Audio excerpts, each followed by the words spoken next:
Hello, আসসালামু আলাইকুম। সবাইকে টেকনিক্যাল অ্যানালাইসিস হাবের পক্ষ থেকে শুভেচ্ছা।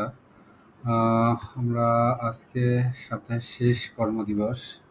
আজকে আমরা আলোচনা করব আ এডিএন টেলিকম শেয়ারটি নিয়ে বিস্তারিত আলোচনা করব।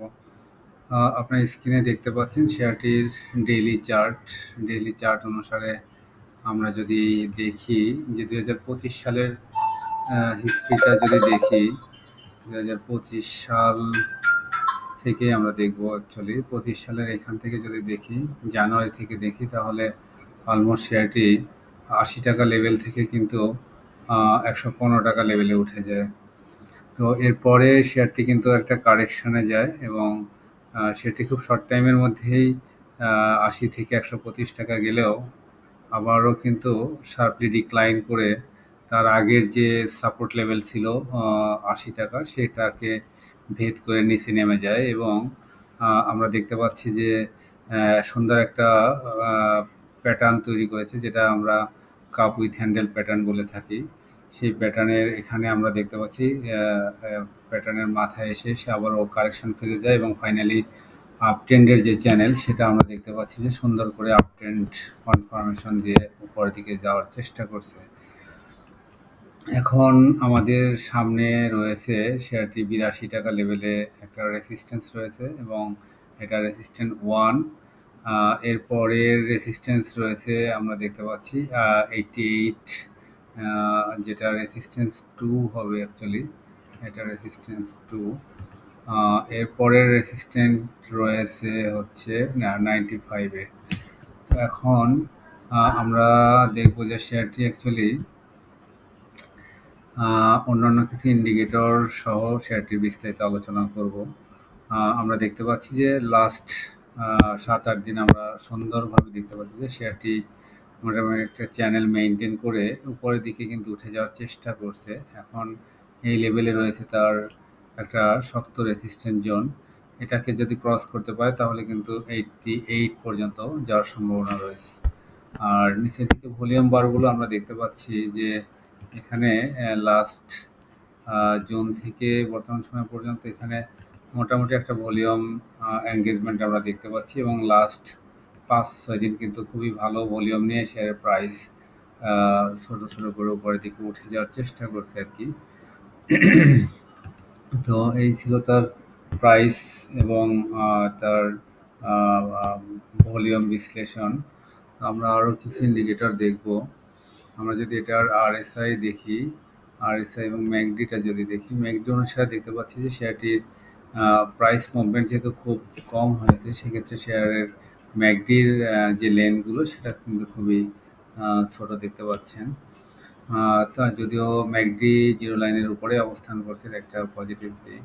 এরপরে যদি আমরা দেখি উইকলি চার্টে দেখি, উইকলি চার্টে ম্যাকডির পজিশন কিন্তু ভালো, যদিও ম্যাকডি লাইন এবং সিগন্যাল লাইন জিরো লাইনের নিচেই রয়েছে এখনও। তো সেক্ষেত্রে হিস্টোগ্রামগুলো কিন্তু খুবই হেলদি বলা যায়। হিস্টোগ্রামের সাইজগুলো কিন্তু ভালো রয়েছে এবং ডিপ কালারের হিস্টোগ্রাম দেখতে পাচ্ছি, সেটা অবশ্যই পজিটিভ। মান্থলিও যদি দেখি, মান্থলিতে আমরা যদি দেখি তাহলে অনেক দিন শেয়ারটি অ্যাকচুয়ালি মান্থলি চার্টে ২০২৩-এর পর থেকে হিস্টোগ্রাম এবং ম্যাকডি কিন্তু জিরো লাইনের নিচে অবস্থান করছে। সেক্ষেত্রে তার শেপগুলো কিন্তু চেঞ্জ করার চেষ্টা চলছে হয়তো।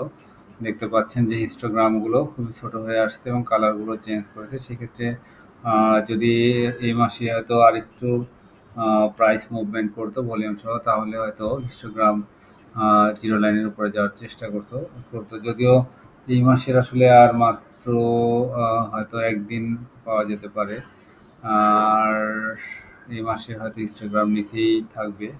হয়তো সামনের মাসে যদি প্রাইস মুভমেন্ট করতে পারে তাহলে হিস্টোগ্রামগুলো জিরো লাইনের উপরে যেতে পারে।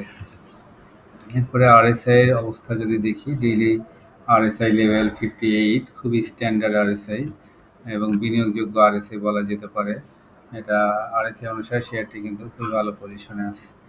উইকলি আরএসআই যদি দেখি, উইকলিতেও 53, এটা খুবই স্ট্যান্ডার্ড এবং দেখতে পাচ্ছেন যে উইকলি চার্টে আরএসআই কিন্তু খুবই সুন্দর একটা ট্রেন্ড মেনটেন করে উপরের দিকে যাওয়ার চেষ্টা করছে এখানে। উইকলি চার্টের এটাই তার রেসিস্ট্যান্স জোন, এর পরের রেসিস্ট্যান্স রয়েছে কিন্তু 62-তে। যাই হোক, এটাও একটা ভালো ইন্ডিকেটর। এরপরে যদি আমরা এই শেয়ারটির কিছু ফান্ডামেন্টাল বিষয় দেখে আসি, তাহলে আমরা ফান্ডামেন্টাল কিছু ইস্যু দেখব।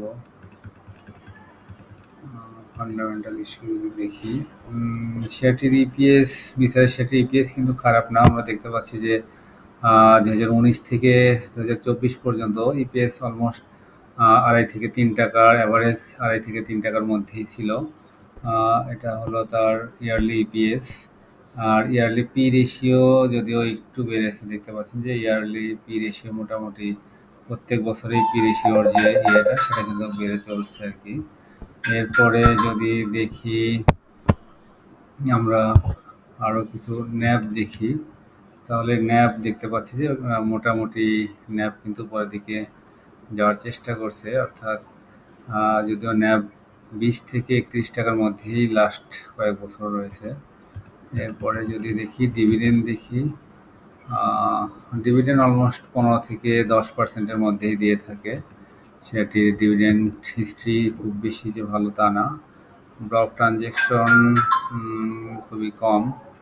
যাকে হলো সর্বোপরি এই শেয়ারটির বিস্তারিত আলোচনা। সেক্ষেত্রে শেয়ারটি যেহেতু লো ক্যাপ টাইপের শেয়ার, সেক্ষেত্রে শেয়ারটির কিন্তু প্রাইস মুভমেন্ট করার সম্ভাবনা রয়েছে, কারণ অন্যান্য লো ক্যাপ শেয়ার যদিও অনেক বেশি বেড়ে গেছে, সেক্ষেত্রে এই শেয়ারটি কিন্তু এখনও একটা রেঞ্জের মধ্যে রয়েছে। সেক্ষেত্রে অবশ্যই আমরা এই শেয়ারটি একটু অবজারভেশনে রাখতে পারি।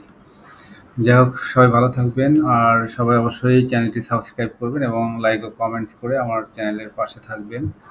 আর সবাই জেনেও বুঝে বিনিয়োগ করবেন। এটা শুধুমাত্র টেকনিক্যাল এবং ফান্ডামেন্টাল অ্যানালাইসিস বিচারেই আসলে এর টোটাল বিশ্লেষণটা করা। সেক্ষেত্রে এই চ্যানেল অ্যাকচুয়ালি কোনো সেল বা বাই নির্দেশনা দেয় না। তো সেক্ষেত্রে সবাই জেনেও বুঝে বিনিয়োগ করবেন। সবার জন্য শুভকামনা থাকলো। আসসালামু আলাইকুম।